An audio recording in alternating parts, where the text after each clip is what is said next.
오늘은 칭송받는 그리스도인이라는 주제를 가지고 같이 말씀 생각해 보겠습니다.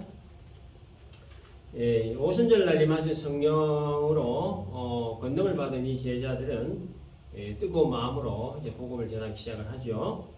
그리고 이제 우리가 지난주에 살펴본 대로 베드로의 그 설교를 이제 통해서 3,000명이 회개하는 놀라운 역사가 일어났습니다. 오늘 이 본문이 시작되는 43절을 보면 사람마다 두려워하는데 라고 하는 말이 나오죠. 여기에서 말하는 두려움이라고 하는 단어는 경외심을 의미하는 단어입니다. 성령의 충만함을 받았던 베드로가 전한 설교를 듣고 3,000명이 회개하는 이 사건을 보고 또 이들의 변화된 삶의 모습을 보고 많은 사람들이 경외심을 가졌다라는 뜻입니다. 특별히 사도들이 나타내 보였던 기사와 표적들을 보고 두려워했다는 경외심을 가졌다는 겁니다. 이 43절을 보면 사도들로 말미암아 기사와 표적이 많이 나타나니 기록되어 있죠. 여기에 이 기사라고 하는 단어의 그 영어 사전을 보니까 wonders 되어 있고요. 이 뜻은 불가사의한 일, 놀라운 이런 뜻입니다. 또 표적이라고 하는 것은 miraculous sign으로 되어 있고요. 뜻은 이제 초자연적인 표시, 기적적인 징조 이런 뜻입니다. 그래서 성령의 권능을 받은 제자들이 이제 복음을 전할 때에 불가사의하고 놀라운 일, 초자연적인 표시 그리고 기적적인 징조들이 나타났다는 겁니다. 이것들을 보고 사람들이 두려워했다, 경외심을 가졌다는 것이죠. 본문 44절에서 47절까지는 초대교회 성도들의 그 어떤 삶을 보여주는 내용입니다.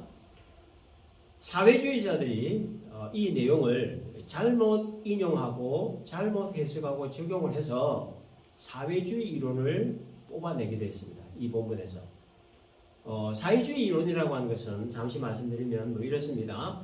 생산수단의 사적 소유와 소수 관리에 반대하고 공동체주의와 최대 다수의 행복 실현을 최고 가치로 하는 공동이익 인간관을 기반으로 삼고 자원을 효율적으로 분배하며 생산수단을 공동으로 운영하는 협동경제와 모든 민중이 노동의 대가로 정당하고 평등하게 분배받는 사회를 지향하는 것, 이게 이제 사회주의 이론에 대한 정의입니다. 이 이론이 정말 정확하게 들어맞는 것처럼 보이는 내용이 바로 오늘 이 본문입니다. 그래서 44절을 보면 믿는 사람이 다 함께 있어 모든 물건을 서로 통용하고 그 다음에 45절에 재산과 소유를 팔아 각 사람의 필요를 따라 나눠주며 이 구절을 문자적으로만 보면 이 사회주의 이론이 맞습니다. 근데 그건 오해죠. 출발이 다르고 개념이 완전히 다른 겁니다.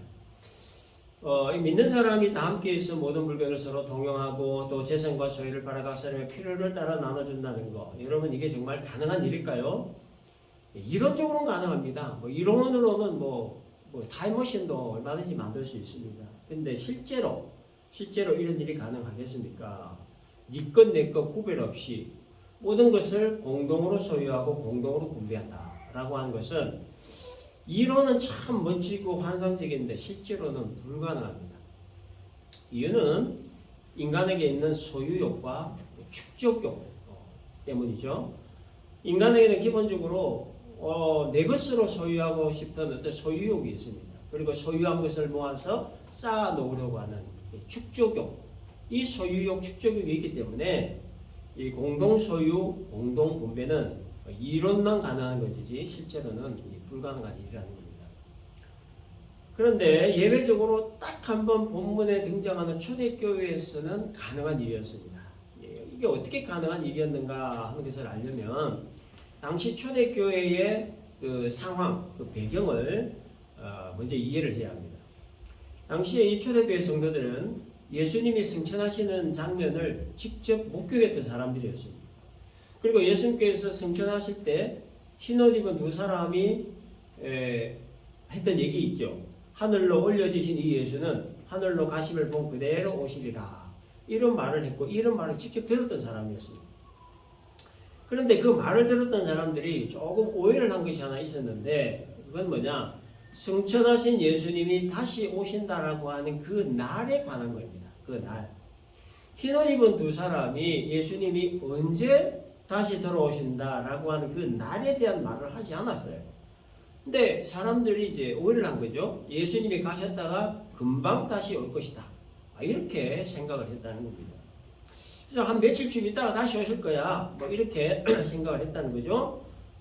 금방 오실 거니까 그러면 오실 때까지 우리 뭘 할까? 자, 우리 함께 모여서 떡을 떼고 같이 식사하고 뭐 기도하고 찬송하고 뭐 니거대기 없이 서로 물건 같이 쓰자. 뭐 이렇게 된 겁니다. 그래서 이 본문에 나타난 초대교회의 이런 모습은 사실상 그 오해에서 비롯된 겁니다. 오해. 예수님이 금방 다시 올 것이다 라고 하는 것에 대한 오해, 시간적인 오해. 그 오해가 강력한 초대교회 공동체를 만들었다는 겁니다. 그런데 이 오해도요, 하나님의 섭리라고 하는 큰 그림 안에서 이루어진 사건이죠. 나뭇잎 하나 떨어지는 것도 하나님의 섭리에 의해 다 되어지는 일입니다. 비록 성도들의 오해로부터 출발한 교회 공동체였지만, 그러나 이 공동체를 통해서 하나님은 그때의 그리스도인들 뿐만 아니라 오늘을 살고 있는 그리스도인들에게도 역시 그 어떤 삶의, 그리스도인들의 그 삶의 원리에 대한 그 메시지를 전달해 주고 있다는 겁니다. 그리스도인들은 어떤 삶을 살아야 되느냐, 종말론적인 삶의 원리를 가지고 살아야 된다 하는 것에 대한 메시지를 던져주고 있는 겁니다. 여러분, 종말론은 참 중요한 겁니다. 그래서 이것에 대한 성경적 의미를 우리가 올바로 알고 이해를 해야 합니다. 이단들이 그 이단에 빠지는 가장 흔한 경우가 바로 이 종말론 때문입니다. 종말론에 대한 그 성경적 의미를 잘못 해석을 해서 그런 거죠. 그래서 뭐 종말론을 너무 극단적으로 해석하고 또 적용을 하기 때문에 성경에서 벗어나게 되는 겁니다. 그러나 종말론은 아무튼 중요한 겁니다. 그래서 건전한 종말의식을 가지고 사는 것은 건강한 그리스도인의 건강한 삶을 살게 해주는 것입니다. 그렇다면 이 종말의식이라고 하는 것은 어떤 의식을 말하는 것인가? 간단합니다. 끝은 반드시 있다는 거죠. 끝은 반드시 있다. 그리고 그 끝은 오늘일 수도 있고 내일일 수도 있다라고 하는 것. 이게 종말의식입니다. 그래서 여러분, 세상은 반드시 끝이 있고 또 우리 개인의 삶도 반드시 끝이 있습니다. 그 날을 우리가 모를 뿐이지 반드시 끝이 있습니다. 따라서 하루하루를 오늘이 마지막 날인 것처럼 살아야 된다는 거죠. 그리스도인이 이와 같은 종말의식을 가지고 살아야 된다라는 겁니다. 그리고 종말의식과 함께 또 중요한 건 뭐냐? 종말을 준비하며 살아가는 것. 이거 참 중요하죠. 그래서 종말을 준비하며 사는 삶을 내세 지향적인 삶이라 그렇게 읽었습니다. 우리가 비록 현세에서 살고 있지만 그러나 현세에서의 삶이 언제 끝날지 모르니 현세에서의 삶이 끝나고 난 이후의 삶, 즉 내세를 준비하며 살아야 된다는 거예요. 이게 이제 내세 지향적인 삶이라는 겁니다.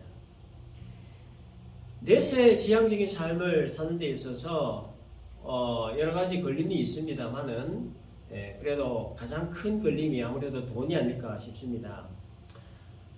돈은 현세의 삶에 있어서 막강한 힘을 가지게 하는 것이 사실입니다. 그러나 이 내세 지향적인 삶을 사는 데 있어서 돈은 오히려 걸림이 되게 한다. 그래서 내세적 삶을 사는 데 있어서 돈은 왜 그러면 걸림이 되게 하는 것일까? 이 돈은 절대 가치가 아니라 상대 가치이기 때문입니다.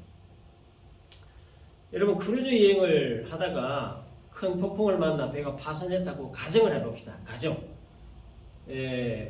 정말 하나님의 은혜로 파손된 그 조각을 잡고 바다를 떠나시다가 어느 무인들이 도착을 했습니다. 가정해 봅시다. 그래서 뭐 드라마나 뭐 영화 같이. 해안 근처에 뭐 이것저것 막 물건들이 막 떠밀려 왔습니다. 이 가방을 하나 딱 열어보니까 그 안에 100불짜리 돈뭉치가 한가득 있습니다. 또 다른 가방이 있어요. 딱 열어보니까 골드바가 가득 쌓여 있습니다. 100불짜리 돈뭉치와 이 골드바를 가지고 무엇을 할 수 있을까? 지금 필요한 건 물과 식량이란 말이죠. 근데 이걸 가지고 뭘 할 수 있을까? 아무것도 할 수 있는 게 없다는 겁니다. 물 한 병 살 수 없고 햄버거 하나 사 먹을 수 없답니다. 그럼 골드바를 가지고 뭘 할까요? 뭐 젠가놀이 뭐 이런 거 정도 하면 되겠네요. 그래서 무인도에서의 돈다발과 골드바는 아무 짝에도 쓸모없는 무의미한 무가치한 것이라는 얘기죠. 그렇기 때문에 이 돈이라고 하는 것은 절대 가치가 될 수 없다는 말이에요. 돈이 절대 가치라고 하면 무인도에서도 변함없는 가치가 되어야 되는데 아무짝에 쓸데가 없다는 거예요. 그래서 이 돈이 절대 가치가 될 수 없기 때문에 내세의 지향적인 삶을 사는 데 있어서는 걸림이 될 수밖에 없다는 겁니다. 당시에 초대교회 성도들이 물건을 서로 통용하고 각 사람의 필요를 따라 나눠줄 수 있었던 그런 삶을 살 수 있었던 동기가 바로 이것이었습니다. 자신이 소유한 물질이 절대 가치가 아니라고 하는 것을 깨달았던 거죠. 이제 곧 예수님이 다시 오실 것이기 때문에 지금 소유하고 있는 이 물질은 그렇게 중요한 것이 아니다라는 것을 깨달았던 겁니다. 며칠 있으면 예수님 오시는데 내가 가진 돈이 무슨 의미가 있냐. 어차피 예수님 오시면 모든 거 다 평정이 되고 모든 거 다 끝나는데 네 것 내 것 구분하는 게 무슨 의미가 있느냐. 내가 가진 소유물이 무슨 의미가 있느냐. 그런 생각으로 한마음이 되어서 물건을 서로 통용했다라는 거예요. 초대교회 성도들이 비록 예수님이 다시 돌아오신다라고 하는 그 날에 대한 오해는 있었지만 그 날에 대한 오해로 말미암아 하나님이 주시고자 하는 메시지가 바로 이겁니다. 그리스도인들이 과연 이 땅을 어떻게 살아야 되느냐? 그리스도인의 삶의 원리가 과연 무엇이냐? 종말론적인 삶의 원리를 가지고 살아야 된다. 내세지향적인 삶을 살아야 된다라고 하는 것을 말하고 있는 거예요. 절대 가치도 아니고 생의 본질도 아닌 것에 집착하며 사는 것이 아니라 오늘 밤이라도 주님 곁으로 갈 수 있다라고 하는 종말의식, 오늘 밤이라도 주님이 이 땅에 다시 오실 수 있다라고 하는 종말의식을 가지고 살아야 된다는 거죠. 세상의 모든 것들은 반드시 끝이 있으니 끝나고 사라져버릴 세상 것 붙들고 살지 말고 내세를 바라보고 내세를 붙들고 살아야 된다라고 하는 이 삶의 원리, 그리스도의 삶의 원리를 이렇게 메시지로 던져주고 있는 겁니다. 여러분, 만일 이들이 만일 예수님이 다시 오실 그 날이 며칠 뒤다 라는 생각을 하지 않았더라면 언제 주님이 다시 올지도 모르고 그래서 기약 없이 그저 기다려야만 하는 상황이었다면 이들이 과연 다락방에 모였을까? 이들이 만일 마가의 다락방에 모이지 않았다면 어떻게 되었을까? 이들은 성령 체험을 하지 못했을 겁니다. 그랬다면 사도행전은 기록되지 않았겠죠. 사도행전이 기록되지 않았다고 하면 사도 바울이 기록되지 않았고 사도 바울이 없는 복음과 교회는 존재할 수 없는 겁니다. 따라서 예수님 다시 오실 날에 대한 이들의 오해는 결과적으로 하루하루 종말의식을 가지고 살아가야 한다는 그리스도인의 삶의 원리를 전하기를 원하셨던 하나님의 깊은 섭리에서 비롯되었다라는 겁니다. 근데 여러분, 우리가 오해하지 말아야 될 것이 있습니다. 우리가 종말을 준비하며 살아야 되니까 뭐 이단들, 극단적인 이단들처럼 무슨 뭐 학교도 그만두고 뭐 직장도 그만두고 세상 다 던지고 재산 다 갖다 바치고 뭐 모여서 기도나 하고 그렇게 고립된 생활을 하라는 말이 아니죠. 뭐 돈이 필요 없다, 돈을 저축할 필요가 없다, 뭐 부자가 되려고 노력할 필요가 없다, 부자가 되어서 안 된다, 이런 얘기를 하는 그런 차원의 의미가 아니란 말이에요. 주어진 인생의 시간 동안 기회를 가지고 열심히 공부해서 좋은 대학을 가고 좋은 직장을 얻어서 열심히 돈 벌고 열심히 사업해서 돈 많이 벌어서 부자가 되어야죠. 예수 믿는 사람 부자로도 그렇게 잘 살아야죠. 자녀들이 이 세상에 살면서 물질적으로 풍요롭게 살기 원하는 게 부모의 마음인 것처럼 자기 백성들이 물질적으로 이 세상 다 잘 살기를 원하는 게 하나님 마음이라는 거예요. 그렇기 때문에 성경은 돈 그 자체를 악한 것이라고 말하지 않습니다.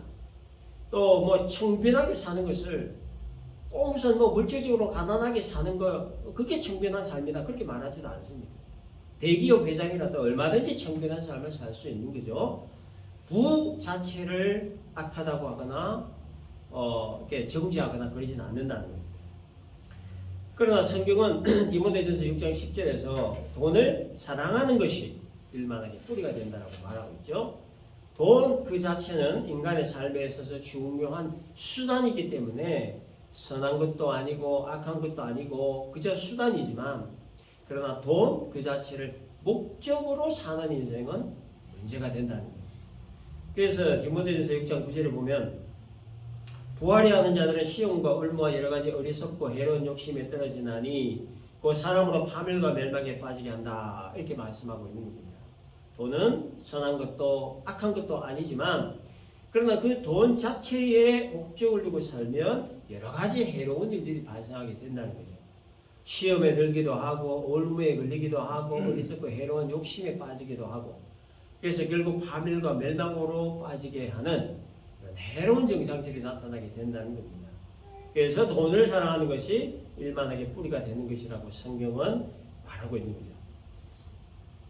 하나님께서 초대교회 성도들의 삶의 모습을 통해 또 오늘을 살아가는 그리스도인들에게 말씀하시고자 하는 메시지가 바로 이겁니다. 절대 가치도 아니고 생의 본질도 아닌 것에 집착하지 말라는 거죠. 세상 사는 동안 돈은 있어야 되고 그래서 돈을 벌어야 되고 또 부자가 되고자 하는 노력 역시도 해야 되고 아무 문제가 되지 않지만 그러나 돈이 내 삶에 절대 가치가 되게 해서는 안 된다는 말씀이죠. 내세지향적인 삶을 사는 데 있어서 걸림돌이 되기 때문이고 나아가 여러 가지 해로운 증상들이 나타나게 되기 때문이라는 겁니다. 여러 가지 해로운 증상들이 있겠지만 하나만 얘기하려면 집착하는 거죠. 집착하는 이 사전적인 뜻은요. 어떤 일이나 사물에 마음을 쏟아 버리지 못하고 매달림 이게 집착의 뜻입니다. 사람이든 사물이든 매달리고 얽매이는 게 집착입니다. 그래서 돈을 절대 가치에 두게 되면 돈의 마음에 얽매이게 되고 돈에 매달리게 되는 거예요. 그래서 누구든지 돈에 덫에 걸리게 되면 쉽게 빠져나가지 못하게 되는 겁니다. 뭐 우리 잘 아는 얘기 있죠? 돈이 없을 때는 한 100불만 있으면 좋겠다 하지만 100불이 생기면 1000불이 있으면 좋겠다고 하는 게 사람 마음입니다. 그러니까 1000불 생기면 10,000불이 있으면 좋겠다는 게 사람 마음입니다. 10,000불이 있으면 100,000불, 100,000불이 있으면 100,000불 끝이 없는 게 인간의 마음이라. 이게 집착이라는 게 집착. 그리고 이 집착은 끝이 없습니다. 그래서 성경은 돈에 대한 집착으로 인해서 때로는 시험에 들고 때로는 올무에 걸리게 되고 때로는 해로운 욕심에 떨어지게 되고 그래서 결국 파멸과 멸망에 빠지게 되는 것이니 집착하지 말라. 돈을 절대 가치에 두지 말라라고 말씀하는 겁니다. 돈은 삶의 수단이어야지 목적이 되게 해서는 안 된다라고 하는 이 메시지를 이 초대교회 성도들의 삶을 통해서 오늘 우리들에게도 던져주고 있는 겁니다. 다음 한 가지 더 살펴볼 것은요. 초대교회가 온 백성에게 칭송을 받았다는 것과 관련된 내용입니다. 성경 강림 이후에 믿는 자들이 한 마음으로 물건을 서로 통용하고 재산과 소유를 팔아 각 사람의 필요에 따라 나눠주고 성전에 모이기를 힘쓰고 집에서 떡을 떼며 기쁨과 순전한 마음으로 음식을 먹고 하나님을 찬미했더니 동네 사람들로부터 칭송을 받았다. 칭송. 그리고 거기다 한 가지 더 주께서 구원 얻는 사람들을 날마다 더하게 하셨다라고 합니다. 그래서 이 칭송받는 것과 구원받는 사람이 더해지는 것 사이에 어떤 특별한 연관관계가 있다는 것을 우리가 알 수 있죠. 먼저 이 칭송이라고 하는 단어의 사전적인 뜻은요. 어떠한 것에 대해 칭찬하여 이르는 말이라고 되어 있습니다. 동네 사람들이 그리스도인들의 어떠한 행동을 보고 칭찬했다는 말입니다. 그렇다면 그 어떠한 행동이라는 것은 어떤 행동을 말하는 것일까요? 물건을 서로 통용하고 각 사람 필요를 따라 나눠주고 성전 모이기에 힘쓰고 떡 떼고 기쁨과 순전한 마음으로 음식 먹은 것. 동네 사람들이 과연 이 단순한 행동들만을 보고 칭찬을 했을까? 아니었을 겁니다. 이와 같은 행동을 하게끔 했던 어떤 동기를 보고 칭찬을 했을 거라는 거죠. 어떤 동기를 보고 칭찬을 했을까? 진실한 사랑이라는 거예요. 진실한 사랑. 그리스도인들의 이와 같은 행동을 통해서 진실한 사랑을 보고 느꼈던 겁니다. 가난한 사람들을 돕는 모습이라든지 화기애애한 모습이라든지 단합된 모습이라든지 서로를 돕는 그 모습에서 진실한 사랑을 보았던 거예요. 집에서 떡을 떼며 기쁨과 순전한 마음으로 음식을 먹었다라고 하는 말은 사랑의 친교를 의미하는 말이죠. 그리고 여기 집에서라고 하는 말은 영어 성경 보니까 in their homes라고 복수로 기록되어 있습니다. 그들의 집들. 그들의 집들이라고 했으니까 이건 뭔 얘기입니까? 음식을 나누는 사랑의 교제를 집집마다 돌아가면서 했다. 그래 말이에요. 오픈 마인드를 가지고 각자의 집을 오픈을 해서 기쁜 마음으로 음식을 준비하고 또 준비한 그 음식을 감사한 마음으로 함께 먹으며 교제를 나눴던 그 진실한 사랑이 이들에게 있었다는 거예요. 우연찮게 이 모습을 본 동네 사람이 소문내기 시작합니다. 마치 믿는 사람이 안 믿는 옆집 사람에게 같이 밥 먹으러 가자 그럽니다. 같이 갔더니 참 진실하고 순수한 사랑의 교제를 나누는 모습을 보고 뿅 갔습니다. 너무 매력적인 거예요. 그래서 이 사람도 이 공동체로 들어오기로 작정을 했습니다. 그리고 자기가 보고 느낀 것을 동네 사람들에게 또 소문내기 시작합니다. 그렇게 이 예수 공동체에 흥미를 느끼는 사람들이 하나씩 둘씩 공동체 안으로 들어오기 시작했던 겁니다. 물론 보이지 않는 하나님의 손길에 있었죠. 그래서 주께서 구원 얻는 자를 더하게 하셨다. 이런 역사가 일어나게 된 겁니다. 그래서 여러분, 그리스도인이 사람들에게 칭송받는 것만큼 중요한 일은 없습니다. 칭송을 받는다라고 하는 말은 인정을 받는다는 말과 같은 말이에요. 그리스도인들에게 사람들에게 인정을 받고 안 받고의 여부는 복음이 온전히 전해지느냐 전해지지 않느냐의 여부로 결정이 나기 때문에, 따라서 이 그리스도인이 그리스도인으로서의 인정을 받는 일은 복음이 온전히 전해지는 데 있어서 매우 중요한 일이 아닐 수 없다는 겁니다. 그리스도인으로서 인정을 받게 하는 데 있어서 그 방해 요인이 있습니다. 뭘까요? 욕먹을 짓입니다. 욕먹을 짓. 욕먹을 짓이란 뭐 어떤 걸 말하는 걸까요? 뭐 여러 가지 있겠죠. 여러 가지가 있겠지만 축약을 해서 두 가지만 꼽으라면 무례함과 몰상식함이 아닌가 싶습니다. 무례한 사람, 몰상식한 사람을 좋아할 사람 아무도 없을 거죠. 그래서 무례하거나 몰상식한 사람은 결국 이 욕을 많이 먹게 되는 겁니다. 더군다나 그리스도인이 그러하다면 2배, 3배 이상으로 욕을 많이 먹게 될 겁니다. 뿐만 아닙니다. 뭐 기본적인 댐댐이가 안 돼 있는 사람들이라든지, 까다롭고 말이 많은 사람들이라든지, 뭐 진실하지 못한 사람들이라든지, 뭐 가식적인 사람들이라든지, 도리를 모르는 사람이라든지, 뭐 이기적인 사람들이라든지, 무례하거나 몰상식한 사람들. 참 우리 인간 사회에 이런 사람들이 적지 않지요. 근데 문제는 이런 종류의 사람들이 교회에도 적지 않다는 거예요. 그래서 교회가 욕을 먹는 가장 큰 이유가 바로 이런 종류의 사람들 때문이 아닌가 싶습니다. 교회 다니는 사람들은 뭔가 좀 다를 것이라, 좀 나을 것이라 그런 기대를 가지고 있는데, 각상 겪어보니까 또 들리는 뭐 얘기에 의해 보니까 이런 종류의 사람들이 교회 안에 의외로 많다는 거예요. 이로 인해서 실망하고 상처받은 사람들이 교회를 떠나죠. 떠날 때 그냥 갑니까? 달아 나가고. 또 교회를 떠난 사람들 대부분이 뭐가 됩니까? 안티 크리스찬이 교회를 욕먹이고 교회 복음을 막아버리고 또 하나님 영광을 가리게 되는 이 무례함이라든지 몰상식함, 이와 같은 행동들로 인해서 교회가 참 많이 욕을 먹는데, 우리 그리스도인 신자들은 이런 짓을 하지 않아야 된다는 겁니다. 가만히 있으면 2등이라도 한다는 말이 있듯이 그리스도인이 욕먹을 짓만 하지 않아도 그리스도인으로서의 그 미신을 세울 수 있다는 거예요. 그래서 여러분, 교회 내에는 크게 두 종류의 사람으로 분류할 수 있습니다. 크게 두 종류의 사람. 교인과 신자. 우리가 구분할 필요가 있습니다. 그래서 교인은 교회를 다니는 사람을 말하는 거예요. 신자는 예수 믿는 사람을 말하는 겁니다. 그래서 교인은 예수를 믿는 것과 별 관계없이 종교 생활을 하는 사람 말하는 거예요. 그래서 교회 와가지고 막 봉사합니다. 막 이 일도 하고 저 일도 하고 찬양대도 쓰고 성가대도 하고 종교생활을 하는 사람, 교인. 근데 신자는 예수를 믿는 신앙생활을 하는 사람.